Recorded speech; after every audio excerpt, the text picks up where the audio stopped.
deux orphelines sont réduites à chercher des vêtements et de la nourriture dans des bennes à ordures lorsque leur tante dépense leur héritage. Sarah et Sophia Gordon n'avaient que 13 ans lorsque leurs parents sont morts dans un accident d'avion. Leur seul parent survivant était la jeune sœur de leur père, Isabelle, et elle a été désignée par les tribunaux comme leur tutrice. Heureusement, Sarah et Sophie, qui sont de vraies jumelles, s'entraident, car tante Isabelle est le plus souvent absente et semble passer un temps fou à acheter des vêtements. Ce que les jumelles ne savent pas, c'est que l'argent qu'Isabelle dépense est le leur. Au début, Isabelle était relativement modérée. Elle s'assurait que l'allocation mensuelle très généreuse que la succession versait pour les frais de subsistance des filles était effectivement dépensée pour elle. Mais au fil du temps, Isabelle est devenue plus gourmande, et ses goûts plus excessifs.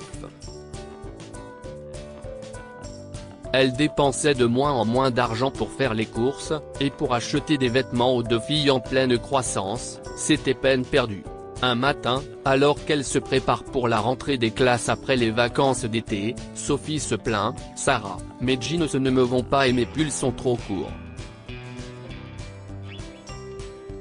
Sarah essayait de rabattre les manches de son manteau d'hiver. « Eh bien, quand il commencera à faire froid, je vais geler. Nous devons parler à tante Isabelle. » Ce soir-là, les deux filles surprennent Isabelle en train de sortir pour une nouvelle soirée en ville. « Tante Isabelle, » dit Sophie. « Nous avons besoin de nouveaux vêtements pour l'hiver. » « Oui, » dit Sophie. « Et nos bottes sont trop petites. Nous ne pouvons pas sortir en public comme ça. » Mais Isabelle a l'air agacée plutôt que préoccupée. « Il n'y a pas d'argent, les filles, il faudra vous débrouiller, » dit-elle froidement. « J'ai à peine les moyens de vous nourrir. »« Mais, comment pouvons-nous nous débrouiller ?» demanda Sophie. « Oh, je ne sais pas, allez au magasin Goodwill, » dit Isabelle, en rangeant son iPhone dans son sac Hermès. « Voilà $50. Assurez-vous que ça fasse l'affaire. » Les filles sont donc allées au magasin Goodwill et ont réussi à transformer leurs $50 en 2 paires de bottes d'occasion et 2 pulls épais mais très laids. « On ne peut pas vivre comme ça, » a chuchoté Sarah ce soir-là. « On a l'air de mendiante, Sophie, ce n'est pas ce que maman et papa auraient voulu. » Eh bien, allons parler à la mère de Molly. Elle et notre mère étaient amies. Peut-être qu'elle peut nous aider, dit Sophie. Le lendemain, après l'école, elles sont donc allées parler à la mère de leur amie Molly, qui confectionnait elle-même ses vêtements. Mais la mère de Molly secoua la tête. « Les filles, » a-t-elle dit, « j'aimais votre mère et je vous aime bien, mais je travaille pour gagner ma vie, je ne peux pas travailler gratuitement. De plus, votre tante reçoit une somme parfaitement adéquate pour vos frais de subsistance. » Sophie et Sarah sont rentrées chez elles en ayant l'impression que leur dernier espoir s'était envolé. Elles passaient devant une série de bennes à ordures en face d'un appartement de luxe lorsque Sarah a remarqué un grand sac à provisions appuyé contre la benne pleine. Curieuse, elle a jeté un coup d'œil à l'intérieur et a été surprise. « Regarde, Sophie, des vêtements tout neufs. » Et certains des articles étaient vraiment neufs et avaient même leurs étiquettes, et d'autres étaient en très bon état.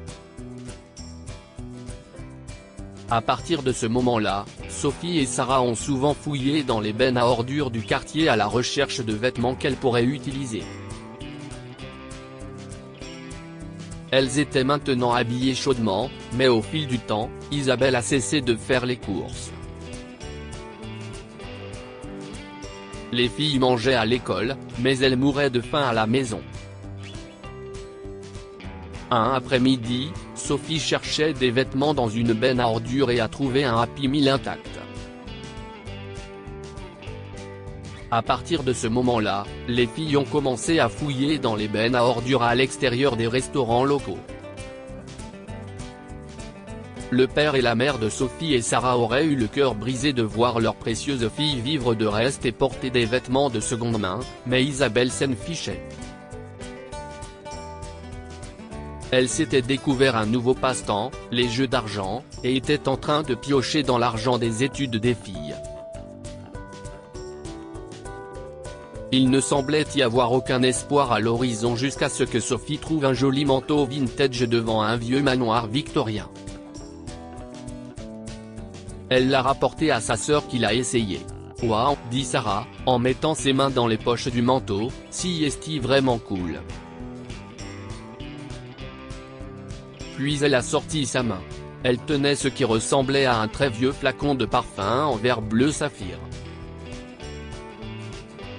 L'ensemble du flacon était recouvert de ce qui ressemblait à un filigrane doré, et le bouchon était serti de ce qui ressemblait à d'énormes bijoux scintillants. « Si est si joli !» s'est écriée Sophie. « Et ça a l'air cher. » « Eh bien, » dit Sophie. Considère que si est notre cadeau d'anniversaire pour nos 18 ans. Mais Sarah regardait le fond de la bouteille et fronçait les sourcils. Le lendemain, elle a utilisé l'ordinateur de la bibliothèque et a fait quelques recherches. Quand elle est rentrée chez elle, elle était toute blanche. « Sophie, dit-elle doucement, tu sais ce qu'on a trouvé ? Une bouteille de parfum ?» demanda Sophie. Si est un flacon de parfum fabriqué par Fabergé pour l'impératrice de Russie, et ce sont de l'or véritable, des diamants, des émeraudes et des rubis. Après leur découverte, les filles ont décidé d'attendre une semaine jusqu'à leur 18e anniversaire avant de s'adresser à une maison de vente aux enchères qui a vérifié l'authenticité du flacon de parfum. La pièce a été mise aux enchères et a atteint la somme incroyable de 5 millions de dollars. Les réseaux de télévision étaient tous sur les deux filles qui ont trouvé un trésor dans une benne à ordures, et ainsi la tante Isabella a entendu parler de tout cela et a accouru, désireuse de mettre la main sur l'argent. Sophie et Sarah ne lui ont même pas adressé la parole, mais leur avocat leur a expliqué poliment que, les jumelles étant désormais majeures, Isabella n'avait aucun droit sur leur argent. Il l'a également informé qu'il allait procéder à un audit de l'héritage des filles et qu'Isabelle pouvait s'attendre à être accusée de fraude et de détournement de fonds. Que pouvons-nous apprendre de cette histoire ? Même si les choses vont mal, n'oubliez jamais qu'il y a toujours quelque chose de merveilleux qui vous attend au coin de la rue. Sophie et Sarah sont passées du stade où elles mangeaient dans les bennes à ordures à celui de millionnaires. La cupidité et la malhonnêteté sont toujours punies. Isabelle pensait s'en sortir en volant les deux filles qu'elle aurait dû protéger, mais la justice l'a rattrapée. Partagez cette histoire avec vos amis. Elle pourrait égayer leur journée et les inspirer. Si vous avez aimé cette histoire, vous aimerez peut-être celle d'une femme pauvre qui a acheté un vieux berceau avec une flèche vers le bas gravée dessus et qui a vu sa vie changer à jamais. Cette histoire est inspirée par l'histoire d'un de nos lecteurs et écrite par un rédacteur professionnel. Toute ressemblance avec de véritables noms ou lieux est une pure coïncidence. Toutes les images sont utilisées uniquement à des fins d'illustration. Partagez votre histoire avec nous. Elle changera peut-être la vie de quelqu'un. Si vous souhaitez partager votre histoire, envoyez-nous un mail à info@amomama. Abonnez-vous à Amomama sur Google News.